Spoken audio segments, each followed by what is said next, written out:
आप सभी को सलाम। और हम परमेश्वर का शुक्र करते हैं कि परमेश्वर ने हमें ये मौका दिया ताकि हम परमेश्वर के कलाम से उसकी बातों को और उसकी भेद की बातों को जो है वो समझ सकते हैं। आज जो है हम प्रकाशित वाक्य 11 अध्याय में जो है वो आ चुके हैं और हमने 10वें अध्याय में उस छोटी सी पुस्तक को जिसे खाने में मधु लगा और पेट में जाकर वो कड़वी बनी, उस बारे में जो है हमने सीखा कि किस तरह से 1844 में एक डिसअपॉइंटमेंट डे जो है वो आया।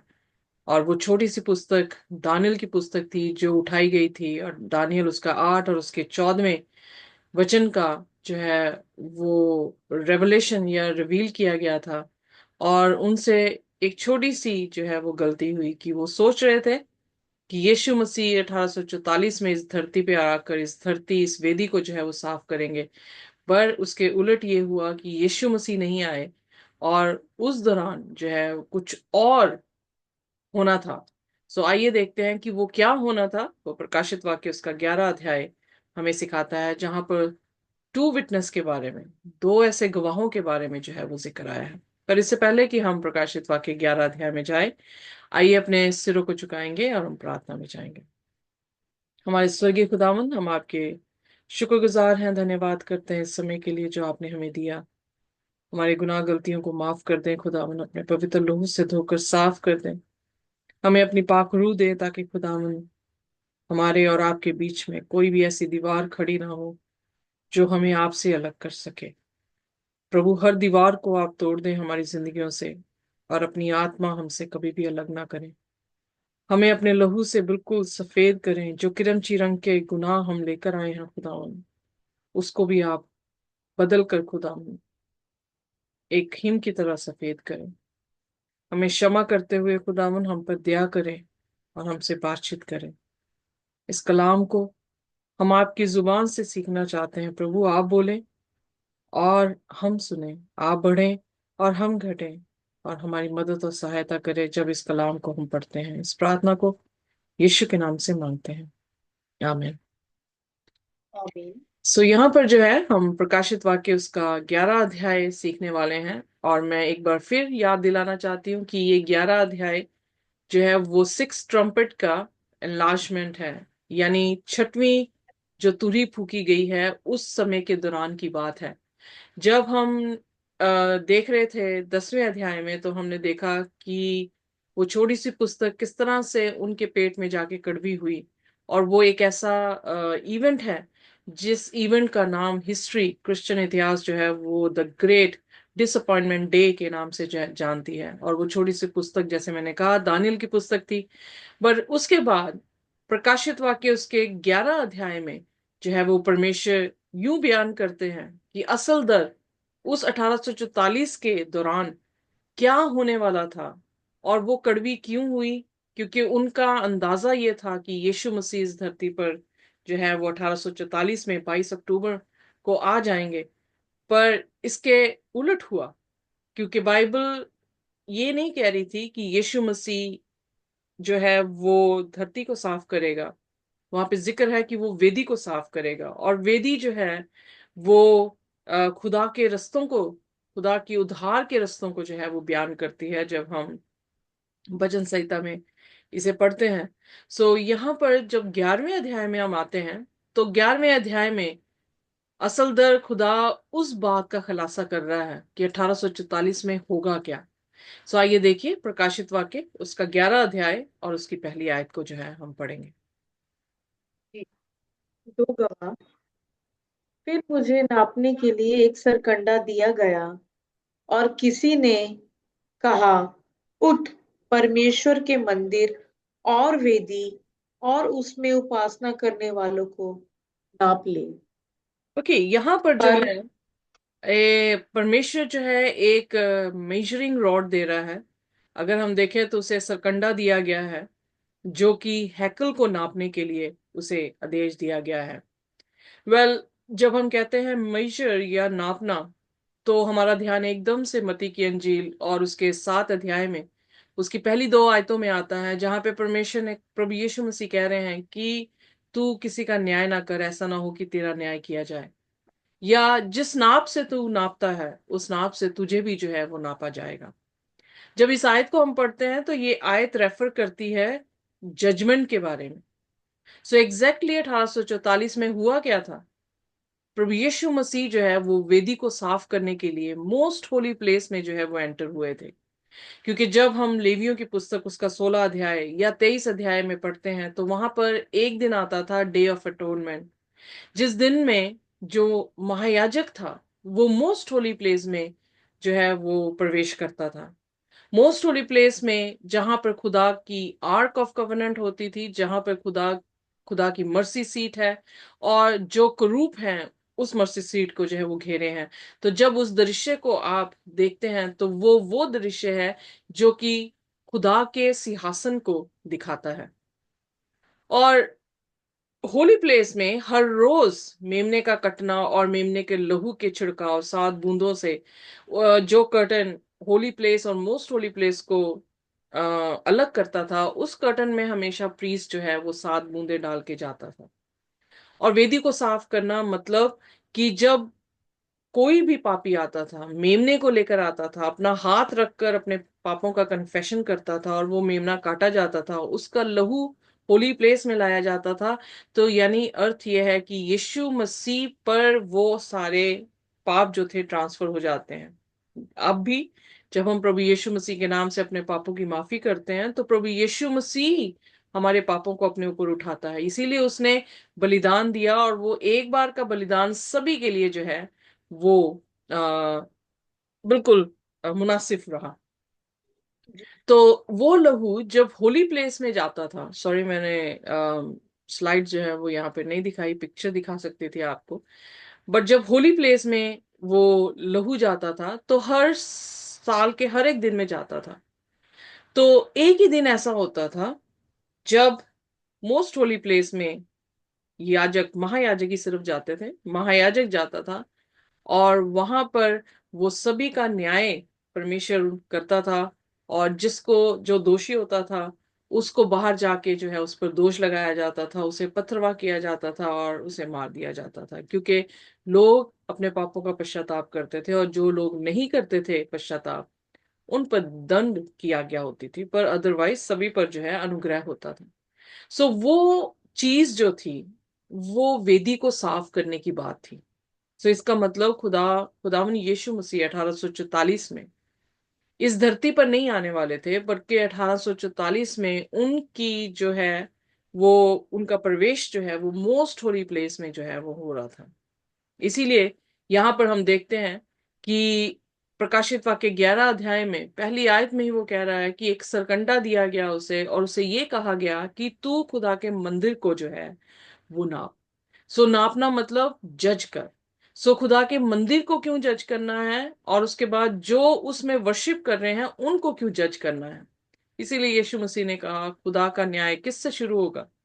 खुदा के घर से शुरू होगा, खुदा के लोगों से जो है वो शुरू होगा। सो ये दृश्य जो यूहन्ना ने प्रकाशित वाक्य में लिखा है, या जो प्रकाशन उसे दिखाई दिया है, उससे ये समझ आता है कि इस दौरान जो है आफ्टर डिसअपॉइंटमेंट डे जो है उन्हें ये पता लगा कि खुदा जो है वो क्यों इस धरती पर नहीं आए। उन्होंने जब खुदा के कलाम को और पढ़ा तो उनको ये समझ आया कि प्रभु यीशु मसीह उस दौरान जो है वो जजमेंट करने के लिए मोस्ट होली प्लेस में जो है वो दाखिल हुए हैं। और इसीलिए जब हम प्रकाशित वाक्य उसके 22 उसकी 12 आयत में पढ़ते हैं तो वहां पे लिखा है, देखो मैं जल्द आता हूँ और मैं सभी को उनके कामों के अनुसार बदला देने के लिए आता हूं। सो इसका मतलब वो रिजल्ट लेकर आ रहा है, और उसकी इन्वेस्टिगेशन, हमारे टेस्ट की इन्वेस्टिगेशन यीशु मसीह के दूसरी आमद से पहले जो है वो होने वाली है। सो इसलिए यहां पर बयान है, ये छठवां तुरी का समय है, और छठवें तुरी में जो है वो क्या हो रहा है, 1260 साल का जो डार्क एजेस है वो खत्म हो रहा है, और उसके बाद जो है खुदा के कलाम का फैलना, और 1844 में डिसअपॉइंटमेंट होना, उसका जिक्र जो है खुदावंद यीशु मसीह यहाँ पर यूहन्ना से जो है वो कर रहे हैं। सो आइए देखिए, अब दोबारा से पहली आयत से इसे पढ़ेंगे। जी। मुझे फिर मुझे नापने के लिए एक सरकंडा दिया गया और किसी ने कहा, उठ परमेश्वर के मंदिर और वेदी और उसमें उपासना करने वालों को नाप ले। हम्म। पर मंदिर के बाहर का आंगन छोड़ दे, उसे मत नाप, क्योंकि वह अन्य जातियों को दिया गया है और वे पवित्र नगर को 42 महीने तक रौंदेंगी। ओके, सो यहाँ पर जो कोर्टयार्ड है, कोर्टयार्ड को नापने के लिए जो है वो नहीं कहा गया, क्योंकि कोर्टयार्ड एक ऐसी प्लेस है जिसमें हर कोई जो है वो आ सकता था। बट होली प्लेस और मोस्ट होली प्लेस में सिर्फ याजक या महायाजक ही जो है वो प्रवेश की कर सकते थे। जब हम पहला पत्रस उसका 2 उसकी 9 आयत में देखते हैं, तो वहां पर पत्रस जो है वो कौम को या मसीहों को क्या कह रहा है कि तुम चुना हुआ राज प्रधारी याजकों का समाज हो। सो यानी हम सब जो है वो क्या बन गए हैं, हम सब जो है वो प्रीस्ट जो है बन गए हैं। क्यों? प्रीस्ट का मतलब क्या था, यानी प्रीस्ट का ड्यूटी या उसका रोल क्या था? उसका रोल ये था कि वो इंसान को खुदा के साथ जो है वो मुलाकात करवाता था। क्योंकि जो याजक होते थे वो किसी भी इंसान के लिए इंटरसेशन जो है वो किया करते थे, उनके लिए प्रार्थना किया करते थे, उनके लिए जो है यीशु के लहू को या उसके बलिदान को ऑल्टर में देना और उसके लहू को अंदर लेकर जाना और उसके लिए आखिरी दिन में यानी साल के एक दिन में उसके लिए विनती करना, ताकि वो लोग जो है क्षमा पालें या उन पर खुदा जो है वो दया कर दे। सो बट जब वो जेंटाइल का शब्द यहाँ पर कह रहा है, तो जेंटाइल भी नेशन है, बट फर्क ये है कि वो नेशन जो है वो चुना हुआ नेशन नहीं है। सो खुदा जो है जो चुने नहीं है उनका न्याय क्यों करेगा? वो तो ऑटोमेटिकली जो है किसके अंडर है? ग्रेस के अंडर नहीं है, बल्कि किसके अंडर है? पनिशमेंट के जो है वो अंडर है। सो इसलिए खुदा उनका न्याय करने के लिए गया है। अब आप मुझसे पूछेंगे कि प्रभु यीशु मसीह तो सबको जानते हैं, फिर उन्हें न्याय करने की जो है वो क्या जरूरत है? क्योंकि बाइबल बताती है कि पुस्तकें जो है प्रकाशित वाक्य 20 अध्याय में कि खुदा के लोग या खुदा के संत जो है वो पुस्तकें खोलेंगे और फिर जिनका जो कोर्टयार्ड में जेंटाइल्स जिन्हें दिखाया गया है उनका न्याय जो है वो करेंगे। सो यहाँ पर जो मसीह पर विश्वास करते हैं, जो उसके अनुग्रह के नीचे हैं, उनका न्याय होगा और वो पिता जो है वो देखेंगे कि इन्होंने प्रभु यीशु मसीह को ग्रहण किया है, इन्होंने यीशु के चरित्र को रिफ्लेक्ट किया है, और फिर उसको जो है वो माफ कर दिया जाएगा। वेल, दूसरी बात ये भी देखने को मिलती है कि जो जेंटाइल्स हैं वो यहाँ पर ट्रैम्पल कर रहे हैं होली सिटी को। होली सिटी क्या दिखाता है, किसको सिंबलाइज करता है? होली सिटी उसके लोगों को सिंबलाइज करता है। तो इसका मतलब 42 महीने जो जिक्र यहाँ पर टाइम पीरियड दिखाई दे रहा है वो हम काफी बार जो है वो देख चुके हैं। जब हमने दानियल पढ़ा था तब भी 42 महीने। और अगर हम देखें कि यहूदी कौम जो महीना है वो 30 दिन का है, तो 42 महीनों को आप मल्टीप्लाई कर ले 30 से, तो कितने दिन निकलते हैं? एग्जैक्टली जो है वो 1260 दिन जो है वो निकलते हैं। और आप इस बात से एक्वेंटेड होंगे, अगर आपने मेरे साथ दानियल की पुस्तक पढ़ी है तो आप देख पाएंगे कि दानियल की पुस्तक में 1260 साल, इवन आप प्रकाशित वाक्य 12 अध्याय में भी देखेंगे कि 1260 दिन या साल जो है बाइबल प्रोफेसी में एक दिन एक साल के बराबर है। तो इसलिए 1260 साल तक जो है जेंटाइल्स जो परमेश्वर पर विश्वास नहीं करते हैं वो खुदा के लोगों को क्या करेंगे? परसिक्यूट करेंगे। That's what the word is saying. और इतिहास बिल्कुल एग्जैक्टली इसके पैरेलल चल रहा है, क्योंकि डार्क एजेस मिडीवल टाइम जो है, जब पेपेसी इस धरती पर राज कर रहा था, तो उन्होंने जो जेन्युइन क्रिश्चियन थे उनको जो है वो परसिक्यूट किया। और इतिहास बताता है कि लगभग 50 to 60 मिलियंस जो क्रिश्चियन थे उनको जो है वो मार दिया गया। सो इसलिए नापने की बात आई है। नापना क्या है कि आप देख लें कि आपके लोग कौन से हैं और कितनों पर खुदा की ग्रेस है। रेस्ट जितने भी ग्रेस से आउट होंगे, इसीलिए यीशु मसीह ने कहा कि वो सब मर गए जिनके नाम जीवन की पुस्तक में नहीं थे। सो जो रेस्ट ऑफ द कॉन्ग्रीगेशन है या लोग हैं या क्राउड है, वो सारे के सारे क्या हो जाएंगे, नाश कर दिए जाएंगे। पर फिर उसने ये बताया कि जो जेंटाइल है, जो कोर्टयार्ड में या कोर्टयार्ड से बाहर, यीशु मसीह जो है कोर्टयार्ड में बलि जो है वो दी जाती थी, और यीशु मसीह जो है इस धरती पर आकर अपना बलिदान दे रहे हैं। तो ये धरती क्या थी, कोर्टयार्ड थी। होली प्लेस और मोस्ट होली प्लेस, इब्रानियों की पुस्तक आप यूट्यूब में हायर डेस्टिनी में जाके जो है उस किताब को सीख सकते हैं। तो वहां पर जो पलूस है वो कह रहा है कि मूसा ने जो इस धरती पर वेदी बनाई थी वो हेवनली वेदी की कॉपी थी, और उसको जो है यहाँ पर पेस्ट किया गया था। पर जब यीशु मसीह मर गए थे, तो हमें इंजीलें बताती हैं कि जो पर्दा था, जो होली प्लेस को मोस्ट होली प्लेस से अलग करता था, वो पर्दा ऊपर से लेकर नीचे तक जो है वो क्या हो गया, फट गया। और उसमें कोई भी जो है वो बात नहीं रही जैसे वो पहली थी। तो इसलिए आज जो है सेंचुरी की कोई भी चीज आप देखेंगे, इवन इसराइल भी जो है वो, उनके पास सेंचुरी ही नहीं रही, उनके पास टेम्पल ही नहीं रहा। यीशु मसीह क्या मरना और उस पर्दे का फटना, और फिर 70 AD में नीरो का आकर मंदिर को आग लगा देना, और उसके बाद मंदिर का ना बनना, वो सारी चीजें एविडेंटली हमारे पास हैं कि खुदा जो है अब इस धरती की वेदी के रिलेटेड उसका कोई काम नहीं रहा, क्योंकि उसने वो काम जो है वो खत्म कर दिया था। इसीलिए जब वो मरे थे तो उन्होंने कहा इट इज फिनिश्ड। और जब वो आसमान पर उठा लिए गए हैं, इसीलिए जब मरियम उन्हें छू के देखना चाह रही थी, तो मरियम से क्या कहा, मरियम से कहने लगे कि मैं अभी तक अपने पिता के पास जो हूं वो नहीं पहुंचा हूं।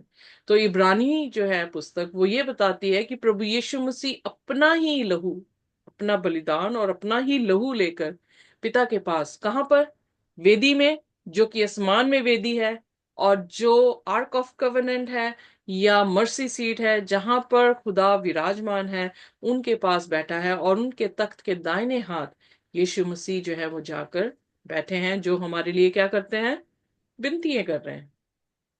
क्लियर। सो अब यस। जब तक यीशु मसीह 1844 तक वो होली प्लेस में थे, पर 1844 के बाद जो है वो कहां पर उनका प्रवेश हुआ, उनका प्रवेश जैसे यहां पर बताया गया है कि वो जजमेंट करने के लिए जो है वो दाखिल हुए हैं। सो इसलिए उसे कहा गया मंदिर को नाप, यानी जजमेंट का टाइम आ गया है। और मंदिर के बीच में जितने लोग हैं जो उसकी पूजा कर रहे हैं उनको नाप दे, यानी उनकी जजमेंट कर दे। और जेंटाइल्स को तू बिल्कुल भी नापना। क्लियर। और जब वो बता रहा है कि ठीक है। जेंटाइल्स ने 42 महीने परसिक्यूट किया है खुदा के लोगों को, तो ये डार्क एजेस का टाइम है जिसका बयान जो है यहाँ पर खुदा का वचन कर रहा है। आइए देखते हैं, अब उसकी तीसरी आयत को हम पढ़ेंगे। मैं अपने दो गवाहों को ये अधिकार दूंगा कि टाट ओढ़े हुए 1260 दिन तक भविष्यवाणी करें। ओके, अब यहां पर जो है वो दो विटनेसेस की बात आई है। दो विटनेसेस, अब 1260 दिन, यानी वो डार्क एजेस मिडिवल टाइम का समय बता रहा है, क्योंकि जो टाइम पीरियड बता रहा है वो रेफर कर रहा है मिडिवल को या डार्क एजेस को। उसमें जो है उन्हें सैक क्लॉथ जो है वो डालकर बैठने को जो है वो कहा गया है। यानी माई टू विटनेसेस विल प्रोफेसाई, कितनी देर, 1260। प्रोफेसाई का अर्थ क्या है, प्रोफेसाई means they will speak. Okay. जैसे अगर आप देखें इजिकल उसकी 33 अध्याय में, अगर इजिकल उसके 37 अध्याय में देखें, तो वहां पर भी 37 अध्याय में परमेश्वर कह रहे हैं कि तू क्या देखता है, तो उसने देखा एक पूरी वैली जो थी ड्राई बोन्स के साथ भरी पड़ी थी। तो खुदा ने उससे कहा प्रोफेसाई देम, कि परमेश्वर तुमसे कहता है। So prophesy means we become all the profits, जितने भी नबी हुए हैं वो खुदा के माउथ पीस जो है वो रहे हैं, और खुदा के माउथ पीस यानी उसके शब्दों को जो है वो आगे लेकर जाते हैं। So prophesy means that they are speaking और they are proclaiming the word of God. और जब उसे ये दिखाया गया है कि ये सैक क्लॉथ में, तो बाइबल में जहां जहां पर भी सैक क्लॉथ का जिक्र आया है, चाहे अय्यूब की पुस्तक में हो, आपने वहां पर भी देखा कि वो जो है वो सैक क्लॉथ में बैठ गया।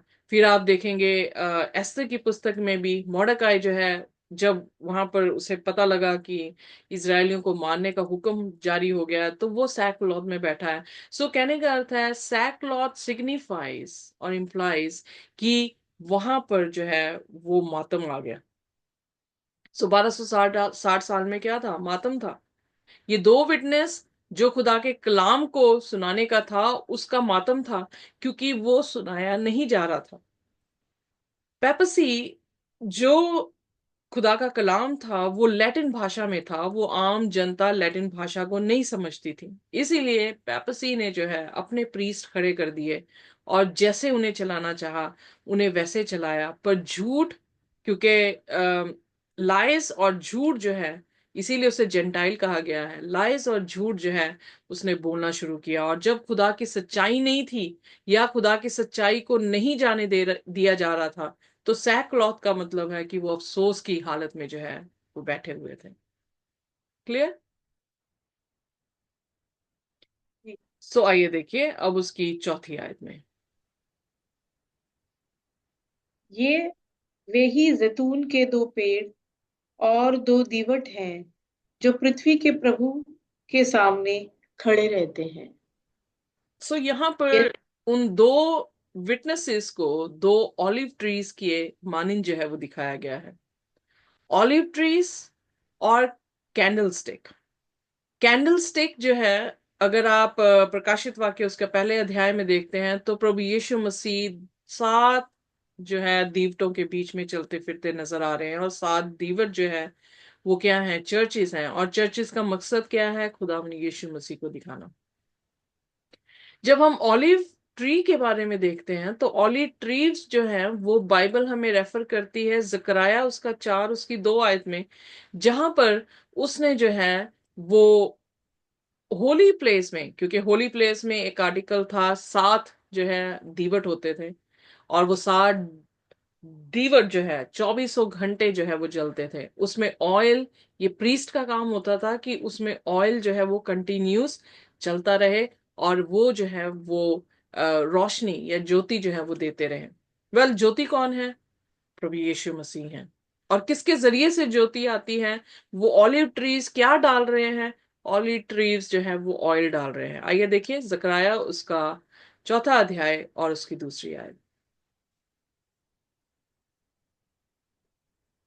चौथा उसकी तीसरी आयत। दूसरी आयत से पढ़। दीवट दूसरी आयत से। जी। उसने मुझसे पूछा, तुझे क्या दिखाई पड़ता है? मैंने कहा, एक दीवट है जो संपूर्ण सोने की है, और उसका कटोरा उसकी चोटी पर है, और उस पर उसके 7 दीपक हैं, जिनके ऊपर बत्ती के लिए 7 7 नालियां हैं। दीवट के पास जैतून के 2 वृक्ष हैं, एक उस कटोरे की दाहिनी ओर और दूसरा उसकी बाईं ओर। हम्म। तो तब आपको मैंने आपको दृश्य जी समझ आ गया कि एक दीवट है और उसकी 7 बत्तियां हैं, और उसमें पाइप्स लगी हुई हैं। और वो पाइप्स कहाँ से आ रही हैं? पाइप्स जो है वो जुड़ी किसके साथ हैं? दो जैतून पेड़ों के साथ जो है वो जुड़ी हुई हैं। और जैतून से क्या जी निकलेगा? जैतून से तेल निकलता है। और तेल उन पाइपों से जो है वो क्या कर रहे हैं? उन कटोरों में जहां पर दीपक जल रहे हैं उनमें कंटिन्यूस क्या डाल रहा है? ऑयल डाल रहा है, ऑयल। ताकि वो जलते रहें। और अब जिक्र करता है कि ये क्या है। पढ़ने मेरे साथ आगे प्लीज। तब मैंने उस दूत से जो मुझसे बातें करता था पूछा, हे मेरे प्रभु, ये क्या है? जो दूत मुझसे बातें करता था उसने मुझसे कहा, उसने मुझको उत्तर दिया, क्या तू नहीं जानता कि ये क्या है? मैंने कहा, हे मेरे प्रभु, मैं नहीं जानता। तब उसने मुझे उत्तर देकर कहा, जबरू जरुब्बाबेल के लिए यहोवा का ये वचन है, न तो बल से न शक्ति से, परंतु मेरी आत्मा के द्वारा होगा। मुझ सेनाओं के यहोवा का यही वचन। आमेन। सो उसने क्या कहा, ना मेरे बल से ये होगा, पर किसके किसके जरिए से होगा, मेरी आत्मा हाँ। के जरिए से होगा। सो दीवट जो है वो किसको दिखाते हैं, खुदा के कलाम को। अगर हम भजन संहिता उसका 119 और उसकी 105 आयत को देखें, तो वो आयत बहुत ही मशहूर है, क्योंकि हर एक इंसान जो है उस आयत को जानता है कि हे तेरा वचन मेरे पाँव के लिए दीपक और मेरे मार्ग के लिए उजियाला है। उजाला है। तो जी। खुदा का वचन जो है वो दीपक है। खुदा वचन है। यूहन्ना उसके पहले अध्याय उसकी पहली आयत में लिखा, आदि में क्या था, वचन था, वचन। वचन परमेश्वर के साथ था, सात और वचन ही परमेश्वर था। परमेश्वर है। तो वचन और परमेश्वर और दीपक, ये सब क्या है, सिंबल हैं। ये रिप्रेजेंट करते हैं कि परमेश्वर ज्योति है। पर फिर उसने कहा कि मेरी आत्मा के जरिए से। तो यीशु मसीह कैसे पैदा हुए, पवित्र आत्मा के जरिए से। अगर यीशु आमीन। वचन है, अगर यीशु मसीह दीपक है, तो पवित्र आत्मा के जरिए से जो है प्रभु यीशु मसीह अपने कार्य को कर रहे हैं। सो कहने का अर्थ ये है कि 1260 साल में जो टाट ओढ़े हैं, वो खुदा का वचन और खुदा की आत्मा है, जो अफसोसियत की हालत में है, क्योंकि उस दौरान क्या हो रहा है, जेंटाइल्स जो हैं वो जेन्युइन क्रिश्चियंस को ट्रैम्पल कर रहे हैं, उनको जो है वो मार रहे हैं, और दुनिया में अंधकार जो है वो फैल गया है। सो उसके बाद 11 उसकी 5वीं आयत। जी। यदि कोई उनको हानि पहुंचाना चाहता है तो उनके मुंह से आग निकलकर उनके बैरियों को भस्म करती है, और यदि कोई उनको हानि पहुंचाना चाहेगा तो अवश्य इसी रीति से मार डाला जाएगा। सो किसको, किसका विरोधी है, किसके बदले में खुदा जो है वो जजमेंट दे रहा है, ये उनको जजमेंट दे रहा है जो खुदा के वचन के विरोध में जो है वो काम कर रहे हैं। खुदा जी। का वचन के विरोध में काम करने का अर्थ क्या है, सिर्फ ये नहीं कि बड़ी बड़ी चीजें या बहुत बड़ी बिग मैटर्स हैं जो हम खुदा के अगेंस्ट कर रहे हैं, पर जो छोटे छोटे मैटर्स भी हम खुदा के अगेंस्ट कर देते हैं, उनके लिए भी खुदा जो है वो अफसोसियत की हालत में हो जाता है, क्योंकि खुदा अपना कलाम हमें देता है और हम खुदा के कलाम का जो है वो इनकार कर देते हैं। इसीलिए यीशु मसीह ने कहा कि मेरे विरोध में जो कुछ तुम बोलोगे वो माफ कर दिया जाएगा, पर पवित्र आत्मा के विरोध में जो भी कोई पाप करेगा वो क्षमा नहीं होगा, क्योंकि पवित्र आत्मा ही आपके आपके दिल को कायल करता है, आपको आपको महसूस करवाता है कि ये खुदा का कलाम है और मुझे इसमें चलने की जरूरत है। पर बार बार जब हम उसे नकारते रहते हैं, तो हमने क्या किया है, हमने उसको जो है मानने की जो है वो कोशिश की है, हमने उसको हर्ट करने की जो है वो कोशिश की है। यानी खुदा के कलाम के विरोध और उसकी आत्मा के विरोध में हम जो भी पाप करते हैं, खुदा हमें उस चीज से जो है जज करता है। सो हमारा जो स्टैंडर्ड जजमेंट का है वो कौन सा है, खुदा का कलाम, खुदा का आत्मा। सो खुदा के कलाम में ओल्ड टेस्टामेंट और न्यू टेस्टामेंट दोनों जो है वो शामिल हैं, और ये दो गवाह हैं। इसीलिए पहला पत्रस उसके दूसरे अध्याय उसकी आखिरी आयतों में लिखा कि हर एक वचन जो भी प्रोफेसी हुई है वो किसी भी इंसान के जरिए से नहीं हुई है, बल्कि परमेश्वर की आत्मा से वो लोग जो है इंस्पायर हुए हैं। Are you with me? So जी। जी। परमेश्वर का कलाम, और किसके जरिए से लिखा गया है, आत्मा के जरिए से। सो वो टू विटनेस कोई और नहीं है, खुदा क्या कलाम है, जो नया नियम और पुराने नियम के नाम से जो है हम जानते हैं। सो इसलिए कह रहा है जो कोई भी इसके विरोध में, अगर हम ध्यान दें तो प्रकाशित वाक्य उसके 22 अध्याय में आखिरी आयतों में परमेश्वर ने क्या कहा, जो कोई भी इस कलाम से कुछ भी चीज बढ़ा के सुनाएगा या कुछ भी चीज कम करके सुनाएगा, उसको क्या करेगा, वो पनिश करेगा। सो हम्म। इसीलिए सेम चीज वो कह रहा है यहाँ पर कि 1260 साल तक हम दानियल की पुस्तक में देख चुके हैं, उसके 8 अध्याय में, उसके 7 अध्याय में, कि इस छोटे से सींग ने या इस राज्य ने जो है वो क्या किया है, खुदा के हुक्मों को जो है वो बदल दिया है, उसने समयों को बदल दिया है, तो उसने खुदा की निंदा की है। जहां पर सिर्फ परमेश्वर ही हमारे पापों को माफ कर सकता है, वहां पर इस कलीसिया ने जो है वो क्लेम किया है कि वो भी पापों को माफ कर सकते हैं। जहां पर सिर्फ प्रभु यीशु मसीह का औहदा सबसे ऊंचा किया गया है, उन्होंने इस जमीन पर अपने आप को, उसके औहदे को ले लिया है। सो यानी अपने आप को खुदा बनाकर जो है वो बैठे हैं। सो इसलिए यहाँ पर देखने को मिलता है कि 1260 साल में जो मिडीवल टाइम आया था या डार्क एजेस आया था और पेपसी का राज्य था, उस दौरान उन्होंने खुदा के कलाम को जो है वो मारा है। और इसलिए परमेश्वर ने क्या कहा कि मैं भी उनको नाश कर दूंगा, मैं भी उनको जो हूं वो मार दूंगा। अब आइए देखिए उसके 6वें वचन में। उन्हें अधिकार है कि आकाश को बंद करे, कि उनकी भविष्यवाणी के दिनों में न बरसे, और उन्हें सब पानी पर अधिकार है कि उसे लहू बनाए, और जब जब चाहे तब तब पृथ्वी पर हर प्रकार की विपत्ति लाए।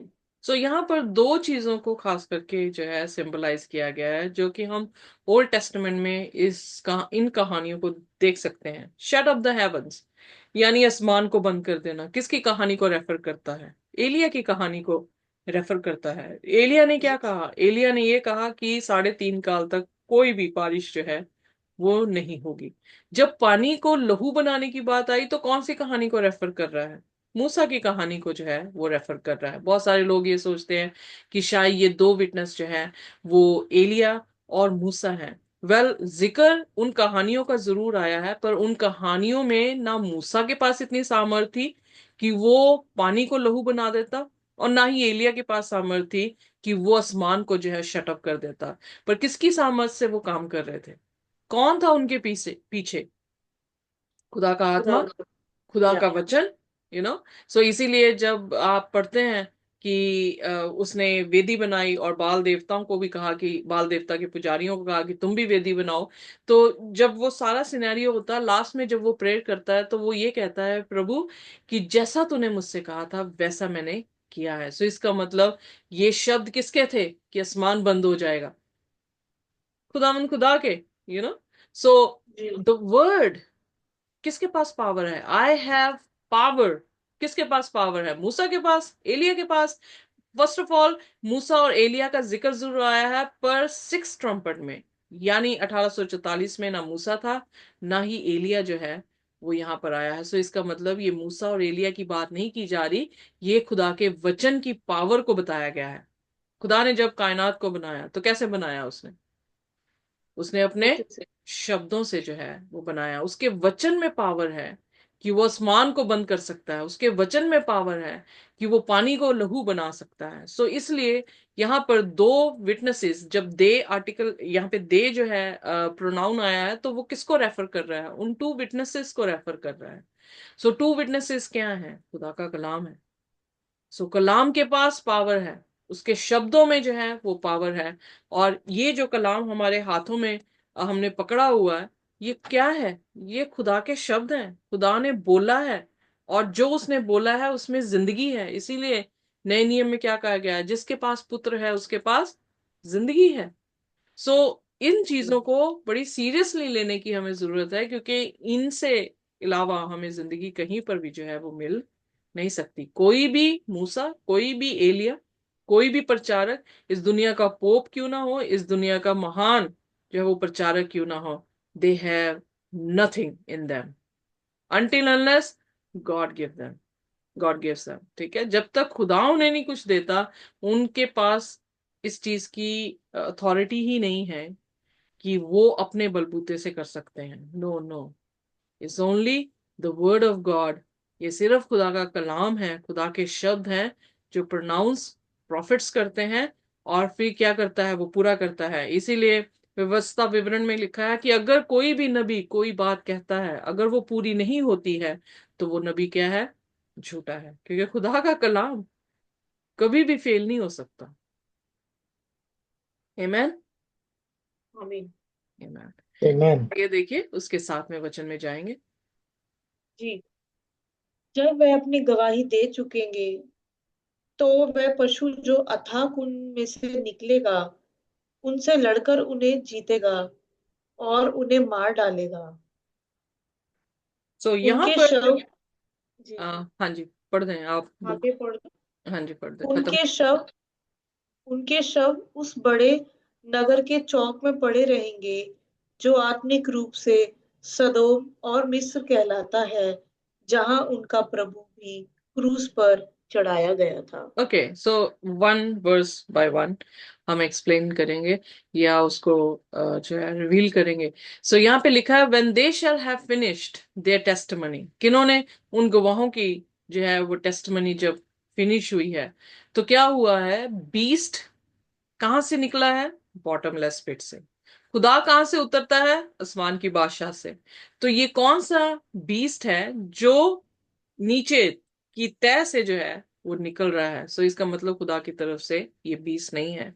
वेल, प्रोफेसी में बीस्ट किसको कहा गया है, एक राज्य को जो है वो वहां पे बयान किया गया है। जब हम प्रकाशित वाक्य उसके 17 अध्याय में भी गए हैं तो वहां पर भी एक राज्य को जो है वो दिखाया गया है। आने वाली सारी प्रोफेसी में आप देखेंगे कि एक राज्य का जो है वो जिक्र है, जो आने वाले टाइम में इसी परसिक्यूशन को जो है वो कंटिन्यू करेगा। पर थोड़ी देर के लिए उसे घाव लगा है, और उसके बाद फिर जो है वो अपने वही काम करेगा जो उसने 1260 साल में जो है वो काम किया है। तो इसलिए बीस्ट जो जिक्र आया है, बीस्ट का मतलब बाइबल में नेशन है, जो बॉटमलेस पिट से आया है। बॉटमलेस पिट क्या है, किसको दिखाती है, जो खुदा के लोगों के साथ वॉर करती है। सो इसका मतलब ये खुदा के लोग नहीं है, ये जेंटाइल्स के बारे में बात कर रहा है। और हम ऑलरेडी 9वें अध्याय में सीख चुके हैं कि बॉटमलेस पिट जो है वो कोई ऐसी धरती में होल नहीं है जिसका कोई बेस नहीं है, बल्कि ये सब लाइज, फॉल्स डॉक्ट्रिन्स को जो है वो दिखाता है। और इसी में जो है उसे, शैतान को 20 अध्याय में प्रकाशित वाक्य में हम पढ़ेंगे कि उसे बंद कर दिया गया है। सो कहने का अर्थ है कि एक नेशन उदय हो रहा है जो फॉल्स टीचिंग्स को, लाइस को जो है वो लेकर आ रहा है। और वॉर किसके साथ कर रहा है, खुदा के कलाम के साथ, टू जी। विटनेसेस के साथ। और they shall overcome them and kill them. तो यानी उन 1260 साल में कलाम को क्या कर दिया जाएगा, बंद कर दिया जाएगा, मार दिया जाएगा। उस पर जयवंत हो जाएंगे वो। कौन, द बीस्ट, पैपेसी। क्लियर। जी।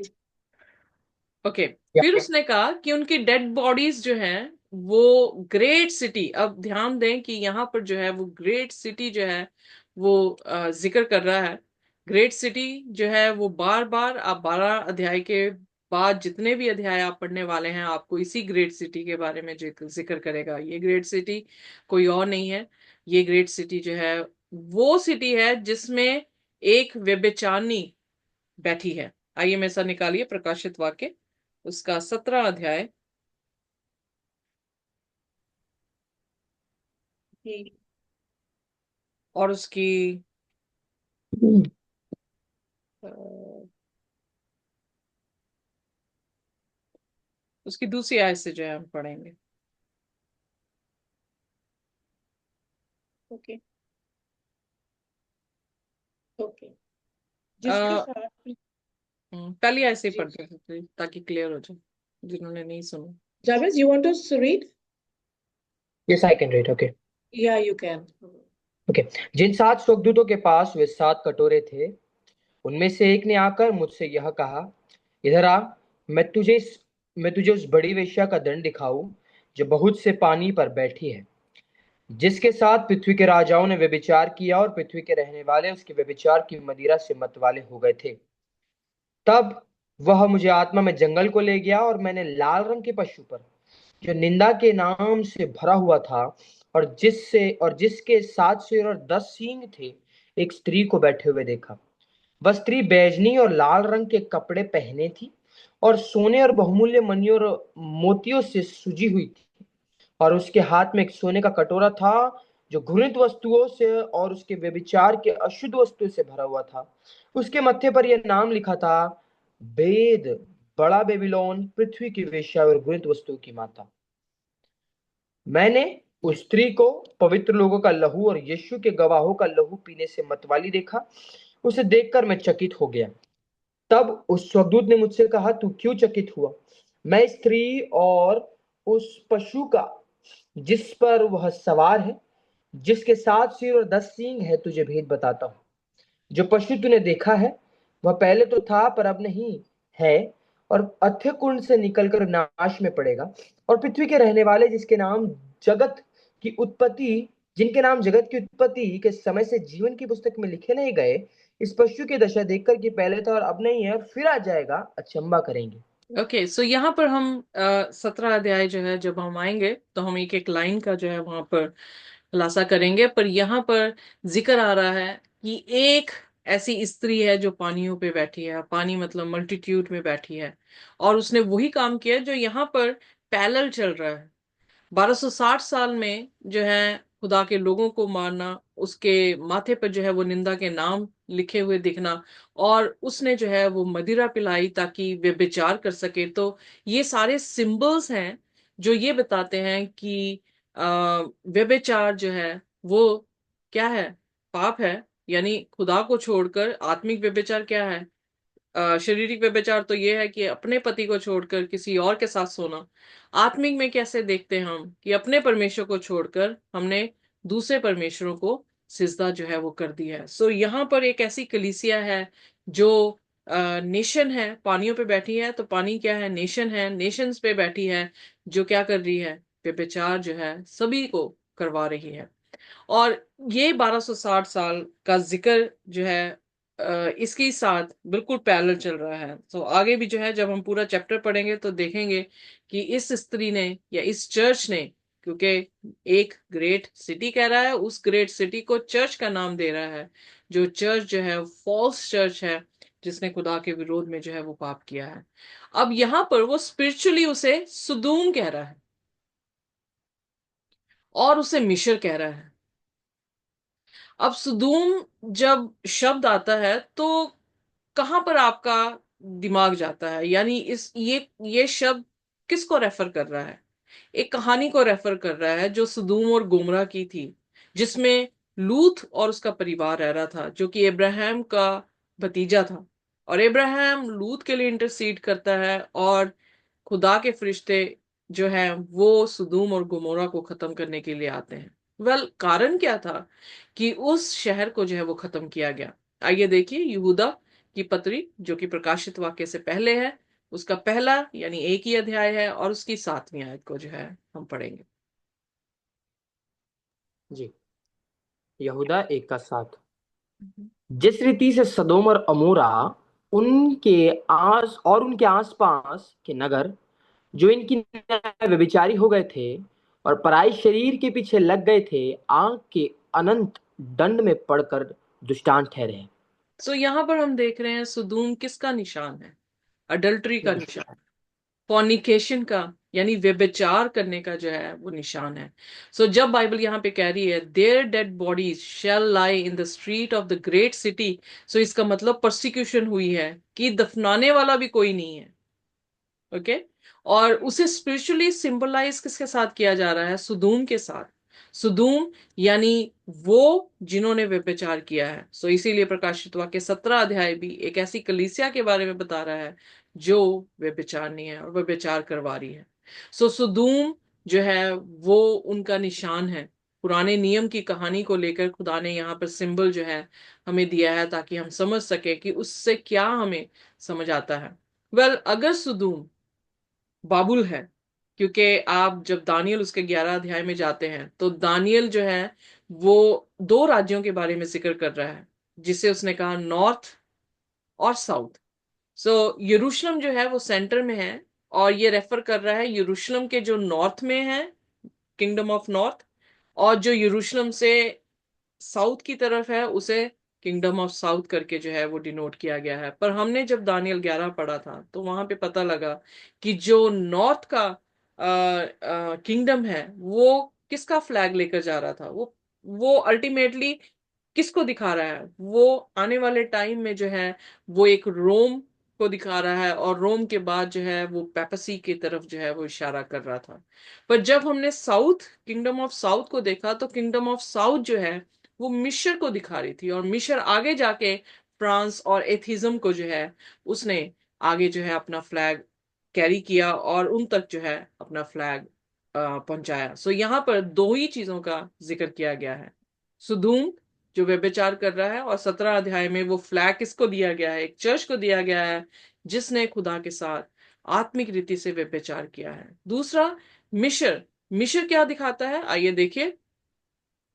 निर्गमन उसका 5 और उसकी दूसरी आयत में, निर्गमन उसका 5 अध्याय और उसकी दूसरी आयत में, जब मूसा फिरौन से ये इल्तिजा करता है कि इज़राइल को जो है वो छोड़ दे ताकि इज़राइल जो है वो खुदा की उपासना कर सके, तो फिरौन क्या कहता है, आइए पढ़ते हैं।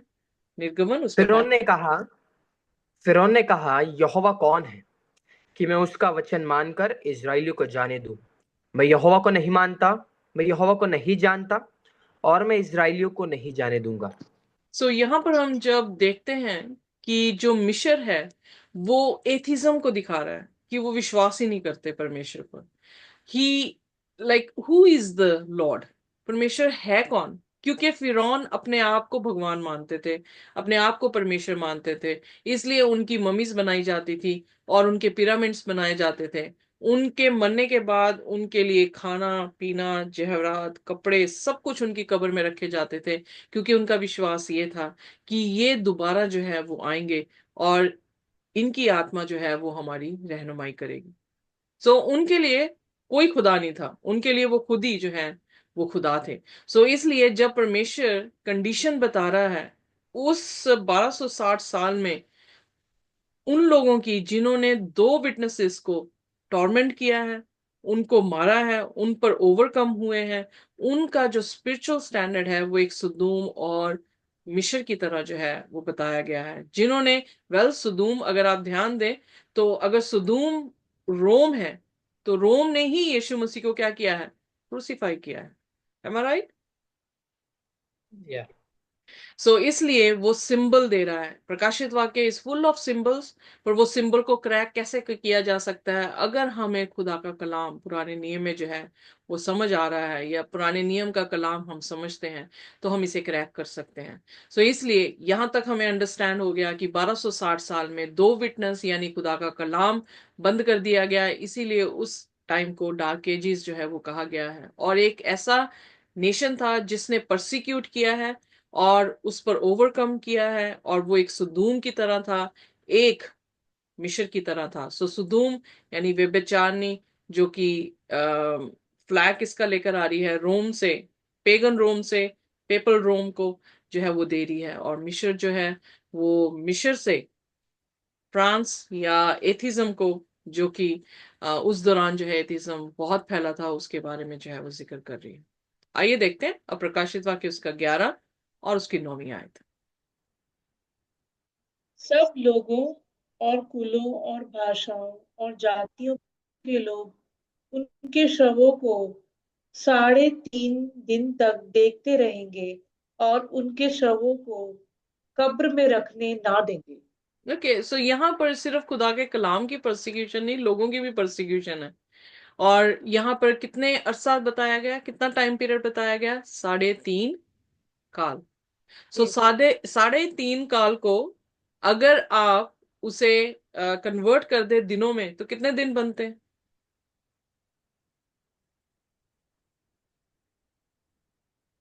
1250 साल।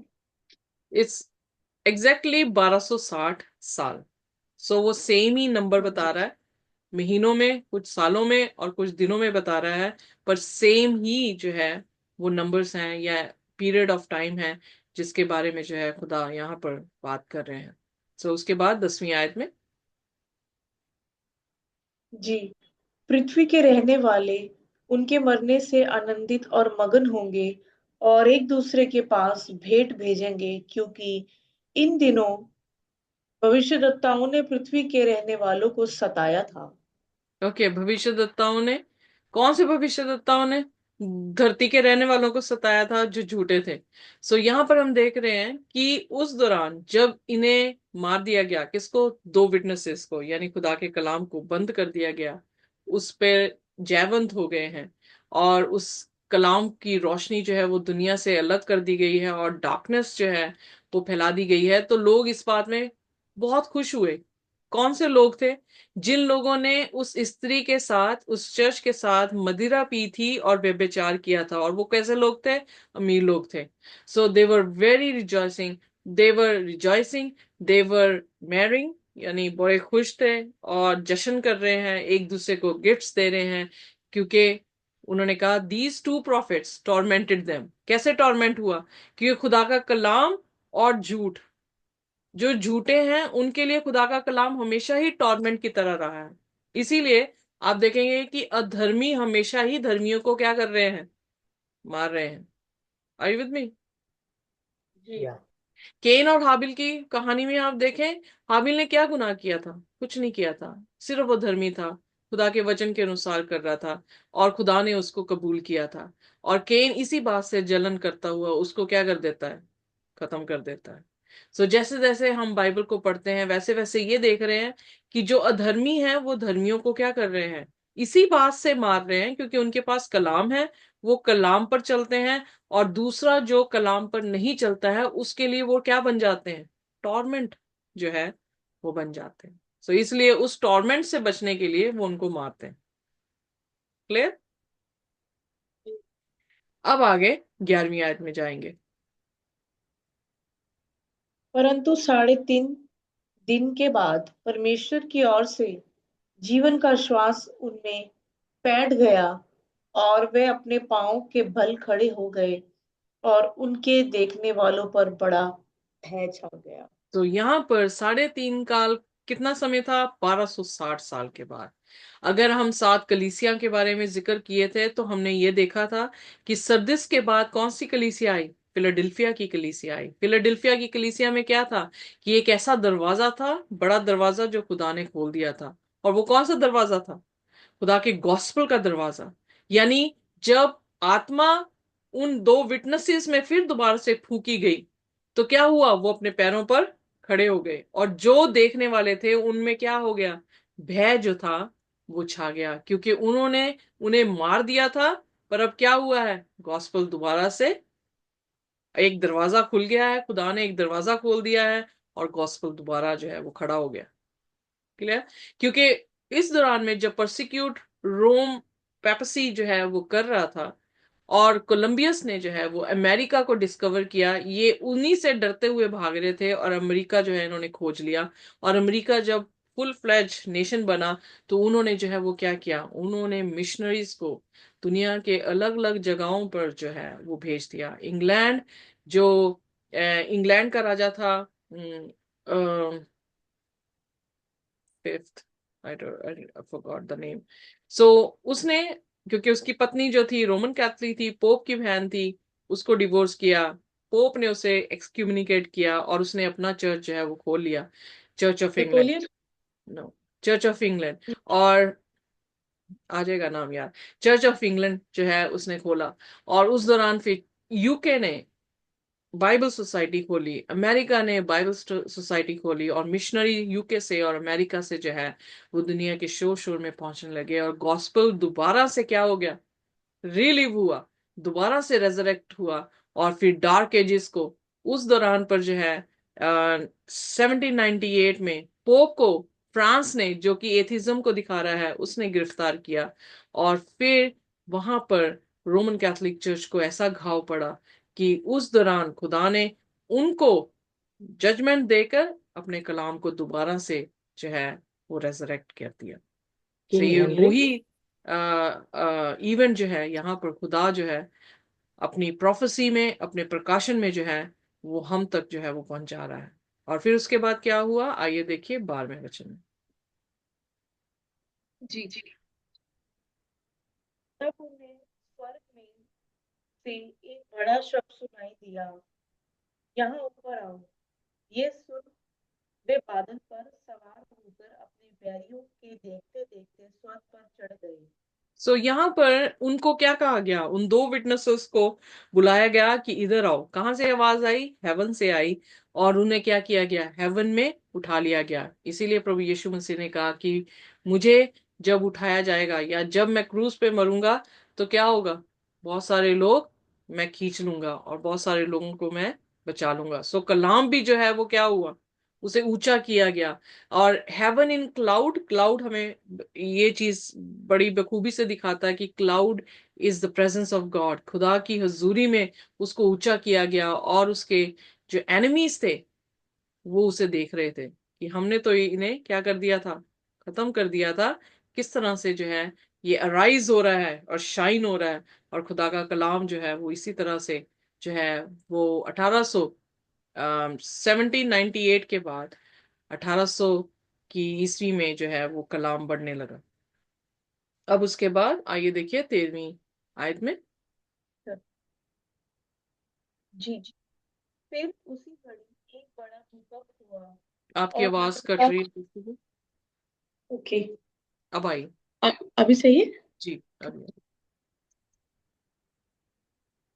फिर उसी घड़ी एक बड़ा भूकंप हुआ और नगर का 10वां भाग गिर पड़ा। और उस भूकंप से 7,000 मनुष्य मर गए और शेष डर गए और स्वर्ग के परमेश्वर की महिमा की। दूसरी विपत्ति बीत चुकी देखो। वेट अ मिनट सिस्टर जी, पहले इसको एक्सप्लेन करते हैं। सो यहाँ पर जो है उसी घंटे में जो है वो अर्थक्वेक आया है और 10th part of the city जो है वो गिर गई है। In the earthquake were slain of man 7,000, और 7,000 लोग जो है वो मारे गए हैं। और रेमनेंट ने जो है इस बात से जो है वो थोड़ा उनमें डर आया है और उन्होंने परमेश्वर की जो है वो क्या की है, महिमा की है। सो इसका मतलब ये 7 प्लेग्स के बारे में जिक्र नहीं कर रहा है, क्योंकि 7 प्लेग्स में भी जब हम जाएंगे तो वहां पर सिटी के जो है वो 3 हिस्से दिखाई दिए हैं। वहां पर ये नहीं कहा गया कि 1/10 जो है वो हिस्सा जो है वो गिर गया। और दूसरी बात, वहां पर यह बताया गया है कि खुदा जब 7 प्लेग्स भी फेंक रहा है, लोग तब भी उसकी क्या कर रहे हैं, निंदा कर रहे हैं। वो उसको, उसकी महिमा, खुदा की महिमा जो है वो नहीं कर रहे हैं। सो इसका मतलब ये 7 प्लेग्स जो आने वाले टाइम में आने वाला है उसके बारे में बयान नहीं कर रहा, बल्कि ये उसी दौरान के बारे में बात कर रहा है जबकि हिस्ट्री इस तरह से बता रही है कि रोमन कैथोलिक चर्च जो है वो खुदा के झूठ को, मतलब खुदा के वचन को बंद कर रहे हैं, अपने झूठ को फैला रहे हैं। और जो इजिप्ट है, इजिप्ट से जो फ्लैग कैरी करते हुए एथिज्म आया है इस धरती पर उस दौरान में, क्योंकि इतिहास बताता है कि फ्रांस से एथिज्म जो है वो आया है, जो 1650 से शुरू हुआ था और 1729 में खत्म हो गया। और ये उस दौरान है जब खुदा ने जो है इन दोनों को सजा दी है। और 1/10, अगर आपको याद हो दानियल, उसके दूसरे अध्याय में जब एक मूर्त को देखा गया है और मूर्त के पांव की 10 उंगलियां जो कि यूरोप को दिखाती हैं, तो यूरोप में 10 उंगली यानी 1/10 किसको काटा गया, फ्रांस को जो है, और उसकी आइडियोलॉजी को जो है वो खत्म किया है। सो इस दौरान 1729 में जो है क्या कहते हैं, ये चीजें जो है जब शुरू हुई हैं, एथिज्म शुरू हुआ है, क्योंकि हम हमें याद है यूएसएसआर में एथिज्म था। चर्चेस बंद कर दिए गए, पादरियों को जो है वो चर्चेस से बाहर निकाल दिया गया, वेश्याओं को चर्चेस में जो है वो बिठा दिया गया। और उन्होंने कहा कि परमेश्वर मुर्दा है, परमेश्वर है ही नहीं। तो एथिज्म इस तरह से जो है वो यूरोप में और खास करके मेडिटेरियन साइड में यानी यूएसएसआर में जो है वो बहुत ही तादाद में जो है वो फैला है। पर खुदा ने जो है 1/10 को जब यहाँ पर कहा गया है, तो यानी 10 उंगलियों में से उसने एक उंगली को जो है वो क्या किया है, पनिश किया है। और वो पनिशमेंट जो है वो सिर्फ फ्रांस के जरिए से नेपोलियन ने पोप को गिरफ्तार नहीं किया, बल्कि नेपोलियन का भी जो है और एथिज्म का भी जो है वो ना स्वर स्वर ना कंप्लीटली डिस्ट्रक्शन जो है वो खुदा ने कर दी, और खुदा ने चर्चेस को जो है वो खोल दिया। सो इसलिए कह रहा है, अब पढ़िए 14वीं आयत में। दूसरी विपत्ति बीत चुकी, देखो तीसरी विपत्ति शीघ्र आने वाली है। ओके, अब ध्यान दें, पहली विपत्ति कब थी, जब मुस्लिम या इस्लामिक आर्मीज ने जो है वो अटैक जो है वो पेपेसी के ऊपर किया या रोम के ऊपर जो है वो अटैक किया था। सो जब 5 महीने उन्होंने टॉर्मेंट किया, सॉरी, और उसके बाद जो है उन्होंने जो है परसिक्यूट किया यानी उनको किल कर दिया। सो वो पहली विपत्ति थी, अगर आपको याद हो, जो कि 12, सॉरी, कौन से अध्याय में, 10 के अध्याय में हमने जो है वो सीखी थी।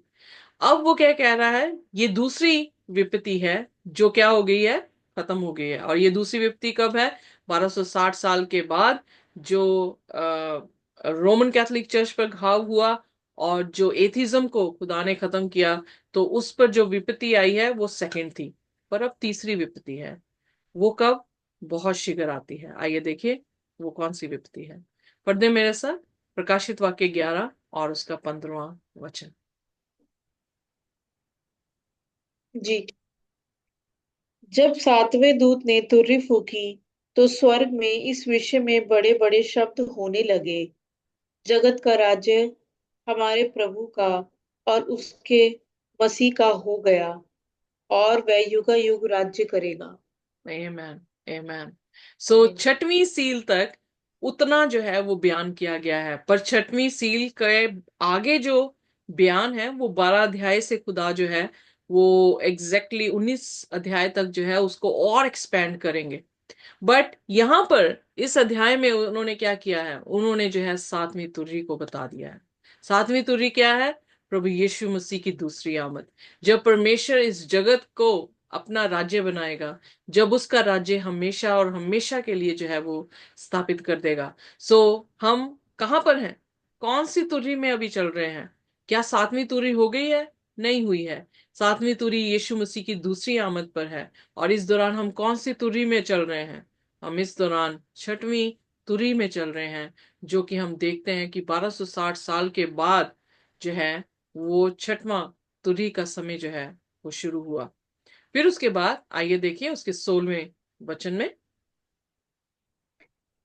इस 24 प्राचीन जो परमेश्वर के सामने अपने अपने सिंहासन पर बैठे थे, मुंह के बल गिरकर परमेश्वर को दंडवत करके ये कहने लगे, हे सर्वशक्तिमान प्रभु परमेश्वर, जो है और जो था, हम तेरा धन्यवाद करते हैं कि तूने अपनी बड़ी सामर्थ को काम में लाकर राज्य किया है। आमीन, आमीन। आमीन। आगे पढ़ते हैं सिस्टर जी। जातियों ने क्रोध किया, पर तेरा प्रकोप आ पड़ा, और वह समय आ पहुंचा है कि मरे हुए का न्याय किया जाए, और तेरे दास भविष्यद्वक्ताओं और पवित्र लोगों को और उन छोटे बड़े बड़ों को जो तेरे नाम से डरते हैं बदला दिया जाए, आमीन, और पृथ्वी के बिगाड़ने वाले नष्ट किए जाए। आमीन, आमीन। सो कहने का अर्थ ये है कि जब वो बिटरनेस का दिन आया है, उसके बाद खुदा कहां पर चले गए हैं? मोस्ट होली प्लेस में। 1844 में कहां पर प्रवेश किए हैं यीशु मसीह? मोस्ट होली प्लेस में प्रवेश किए हैं, जहां पर प्रभु यीशु मसीह जज करने वाले हैं, और जजमेंट जो है खुदा के लोगों के जो है वो करेंगे। और यहाँ पर हम देखते हैं कि खुदा ने उनकी भी जजमेंट जो है वो दिखाई है। पर सातवीं तुरही में खुदा ने अपना राज्य जो है वो स्थापित किया है। 24 बुजुर्ग जो कि रिडीम हुए हैं, जो कि इंसान थे और रिडीम हुए हैं यीशु मसीह की पहली पुनरुत्थान में। दूसरी जो कब्रें खुली हैं, विश्वास किए किया जाता है कि वो कब्रें खुली हैं और वो लोग प्रभु यीशु मसीह के साथ स्वर्ग की बादशाह में गए हैं। क्योंकि जैसा लिबास चौथे अध्याय में और 5वें अध्याय में हम इन 24 बुजुर्गों का देखते हैं, वो लिबास जो है वो रिडीम्स का है। वो क्राउन रिडीम्स के हैं, जो प्रभु यीशु मसीह अपने चुने हुए लोगों को, जो जयवंत होंगे, उनको देगा। वो खुदा के साथ, खुदा के थ्रोन के सामने जो है वो बैठे हैं, और उन्होंने अपने मुंह के बल में खुदा की जो है वो वर्शिप की है। उसको धन्यवाद किया है कि जो है, जो था और जो आने वाला है। You have taken your great power and rain, और तूने अपनी सामर्थ ली है और तू जो है वो राज्य करता है। सो कहने का अर्थ यह है कि कौन है यीशु मसीह। जब प्रकाशित वाक्य उसके पहले अध्याय में अपना इंट्रोडक्शन दे रहे हैं, तो वो क्या कह रहे हैं? I am alpha, I am omega, the beginning and the ending, says the Lord, which is and which was and which is to come, the Almighty. So यीशु मसीह ने अपने आप को जब जीवता परमेश्वर करके दिखाया, तो उसने अपने आप को वही ट्रेट्स में दिखाया है जो खुदावन खुदा पिता के भी जो ट्रेट्स हैं, कि वही अल्फा है, वही ओमेगा है, वही शुरुआत है, वही अंत है, वो जो थे, जो हैं और जो आने वाले हैं। सो उसने जो है 11 अध्याय में भी उसी को शासक के रूप में देखा है, जिसने धरती पर अपना शासक जो है वो स्थापित किया है, जो हमेशा तक रहने वाला है, वो कोई और नहीं, प्रभु यीशु मसीह है। उसकी दूसरी आमद है जो हमारे सामने जो है वो आती है। और जब 18वें अध्याय में वो आके कहता है कि and the Nations were angry, जो नेशंस यानी राज्य जो है वो गुस्से में है, एंड दाई रॉथ इज कम, सो उसका गुस्सा जो है उन पर आया है। तो आप आगे जाके देखेंगे प्रकाशित वाक्य 16 अध्याय में आर्मेगेडन की जो जंग है, उसमें किस तरह से जितने भी नेशन हैं वो खुदा के लोगों के विरोध में क्रोधित हुए हैं और उनको मारने की जो है वो कोशिश कर रहे हैं। पर उसी दौरान खुदावन यीशु मसीह अपने लोगों के लिए जो है वहां पर खड़ा होता है। सो इसलिए दानियल उसके 12 उसकी पहली आयत में लिखा है मिकाइल अपने लोगों के लिए जो है वो खड़ा होगा। सो मिकाइल is one of the names of Jesus Christ, जिसका नाम ही ये बताता है जो परमेश्वर जैसा है। सो यहाँ पर हम देखते हैं the wrath is come, the time of the dead, और वो समय आ गया है कि खुदा जज कर दे और जजमेंट लेकर आए और उन्हें रिवॉर्ड दे जो उसके दास थे, जो उसके नबी थे, जो उसके संत थे और जो उसके नाम से डरते थे, चाहे वो छोटे हों चाहे बड़े हों, और उन सभी को नाश करेगा। सो ये जो वाक्य है यीशु मसीह की 7वीं तुरही के बाद यीशु का इस धरती पर राज्य स्थापित करना, ये प्रभु यीशु मसीह की दूसरी आमद को दिखाता है। और इसीलिए दूसरा थिस्सलुनीयन उसका 4 और उसकी 16 और 17 आयत कोई भी जन जो है वो मेरे साथ पढ़ सकता है। पहला थिस्सलुनीयन उसका 4था अध्याय और उसकी 16 और 17 आयत।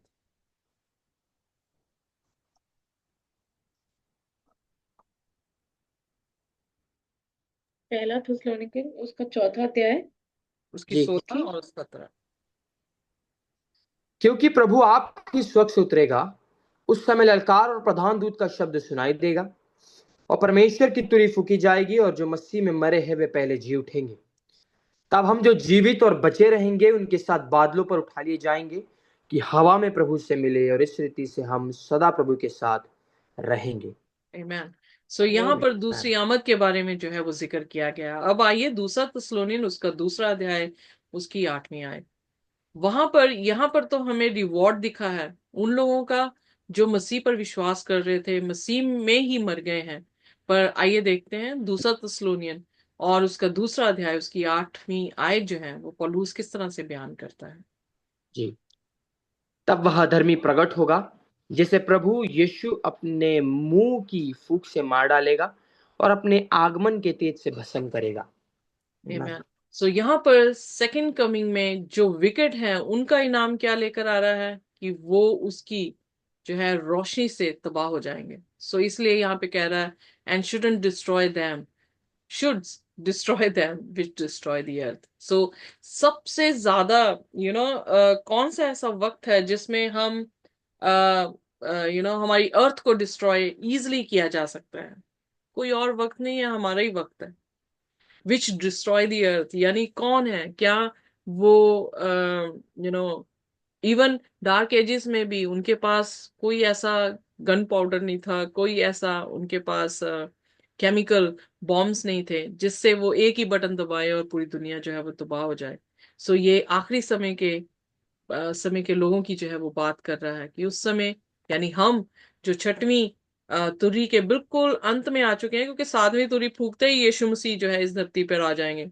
तो हम बहुत ही नजदीक हैं प्रभु यीशु मसीह की दूसरी आमद के, जहां पर हमें जरूरत है कि जब अगर ये सोचते हैं कि 1844 में यीशु मसीह हमारा सबका न्याय कर रहा है, तो ये ध्यान देने की बात है कि हमें जीना कैसे चाहिए। क्योंकि अगर वो हमारा न्याय कर रहा है और अगर हम खुदा के डर और खौफ में, जैसे उसने यहाँ पे लिखा है, वो मेरे दास प्रोफेट्स, वो मेरे संत जो मुझसे डरते हैं, मेरे नाम से डरते हैं।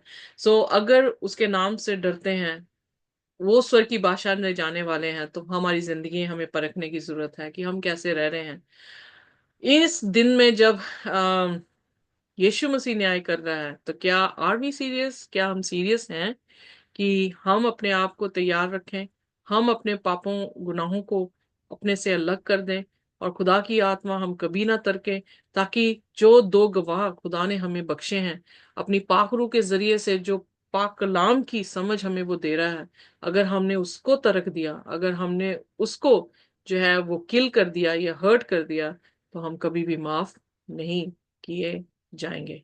सो इसलिए उसने कहा कि वो जो है इनाम लेकर आता है। और फिर 19 आयत जो बहुत ही खूबसूरत है, आइए मैं सब पढ़ दे।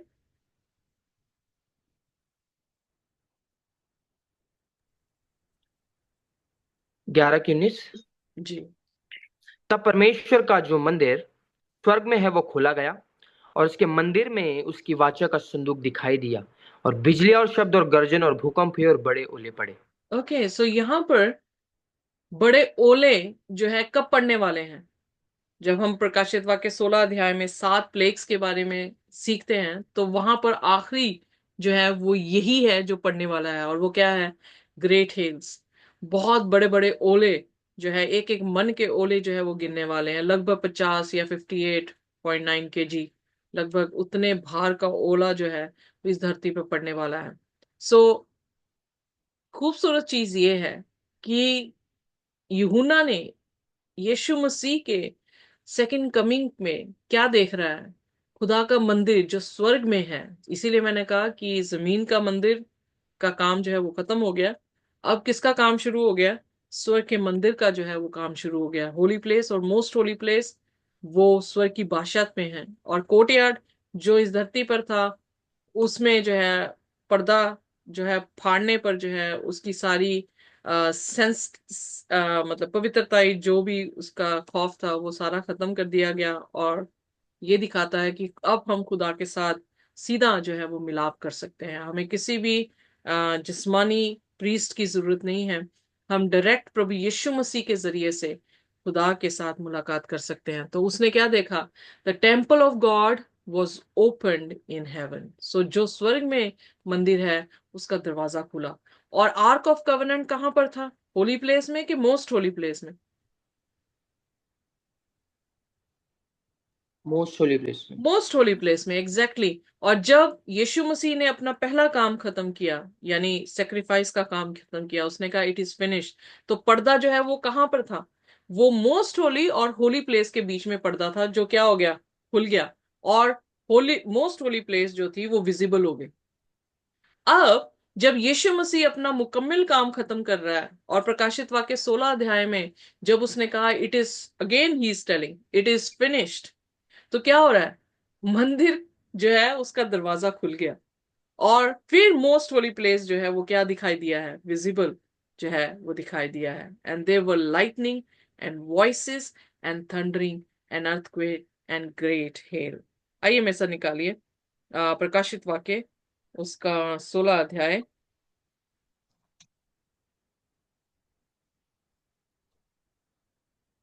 और उसकी 17वीं आयत। जी। सातवें स्वर्गदूत ने अपना कटोरा हवा पर उंडेल दिया, और मंदिर के सिंहासन से यह बड़ा शब्द हुआ, हो चुका।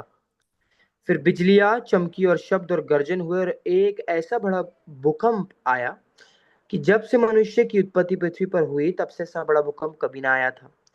इससे उस बड़े नगर के 3 टुकड़े हो गए, और जाति जाति के नगर गिर पड़े। और बड़े बेबीलोन का स्मरण परमेश्वर के यहाँ हुआ कि वह अपने क्रोध के जलजलाहट की मदिरा से पिलाए। और हर एक टापू अपनी जगह से टल गया, और पहाड़ों का पता ना चला।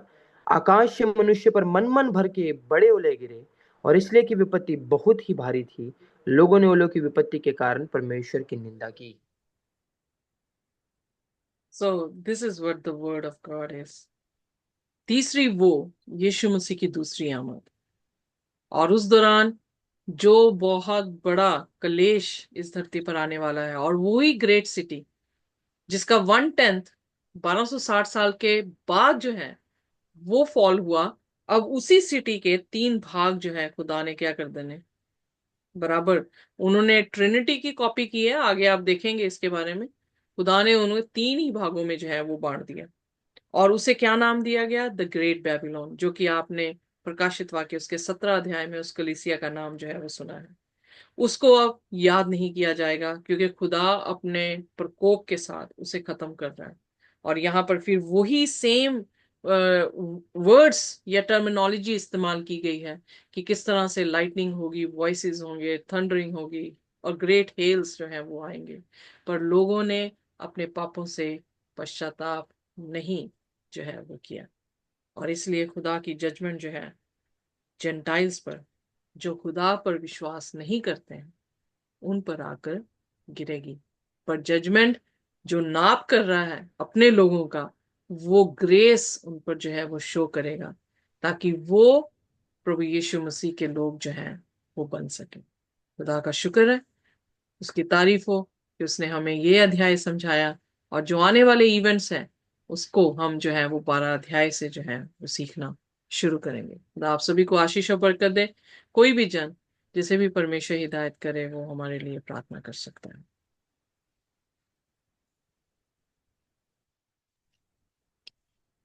आइए हम प्रार्थना करें। धन्यवाद सेनाओं के यहोवा, खुदावंद आपकी महिमा करते हैं, खुदावंद आपके नाम को जलाल देते हैं। धन्यवाद खुदावंद परमेश्वर पिता, खुदा आज वो दिन है जो यहोवा ने बनाया, हम इसमें बना दे तो मिटने गए खुदावंद, ये आपकी महाकरुणा का फल है खुदावंद, क्योंकि आपके दयामय है प्रति भोर बने होते थे तेरे सच्चे माने है मेरे मन। यहोवा को धन्य कर जो कुछ मुझ में बस के पिता नाम को धन्य के मेरे मन, यहोवा को धन्य कर सिख का नाम बोला खुदावंद।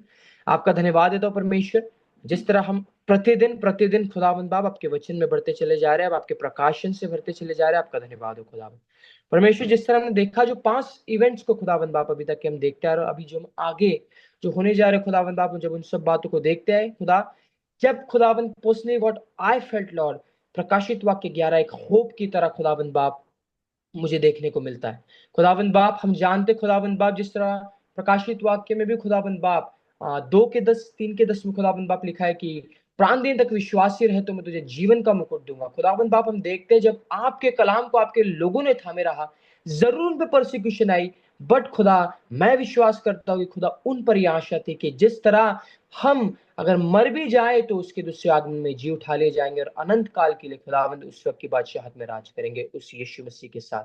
परमेश्वर आप में आना, आप में बढ़ना एक आशा है खुदावंद, कि हम अकेले नहीं छोड़े जाएंगे, हम खुदावंद आपके साथ खुदावंद आप हमें ले आने आ रहे हैं खुदा, और आप हमें आपके उस अनंत जीवन में ले जाएंगे, और आप हमारे पिता, आप हमारे परमेश्वर, और हम आपके लोग कहलाएंगे। खुदावंद हम आपके नाम को जलाल देते हैं खुदावंद बाप, वही आशा को लेकर, वही होप को लेकर आज खुदावंद बाप आपके हम खुदावंद बाप बच्चे खुदा इस दुनिया में भी वही आशा को लेकर चले जब आज हम जीते हैं कि यस खुदावंद हमारे लिए एक आशा है कि यीशु मसीह वो राजाओं को राजाओं प्रभु का प्रभु हमें शीघ्र लेने आने वाला है। खुदावंद हम अपने तक के इस कलाम को सीमित ना रखें, बल्कि और अनेक लोगों तक के पहुंचाए, जिस तरह आज हम इन आशीषों को पा रहे हैं।